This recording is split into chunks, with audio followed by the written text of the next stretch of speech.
বলতে চাই, জাতীয় নাগরিক পার্টি মনে করে জুলাই গণঅভ্যুত্থানে গণহত্যার জন্য দায়ী যারা এখনো ভারতের আশ্রয়ে আছে, যারা ভারতের আশ্রয়ের প্রশ্রয়ে এই সাক্ষাৎকার তারপরে প্রেস ব্রিফিং করে যাচ্ছে, এবং সর্বশেষ ওসমান হাদির খুনিরা যারা ভারতের হাতে বন্দী অবস্থায় আছে, তাদেরকে বাংলাদেশের মাটিতে ফেরত না দেওয়া পর্যন্ত প্রধানমন্ত্রী যদি ভারতের মাটিতে পা রাখেন,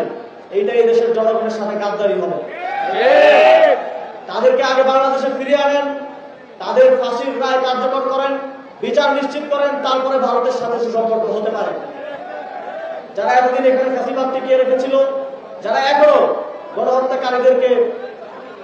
সহযোগিতা করে যাচ্ছে, এই গণহত্যাকারীদের বাংলাদেশে ফিরিয়ে না দেওয়া পর্যন্ত তাদের সাথে কোনো সুসম্পর্ক হতে পারে না।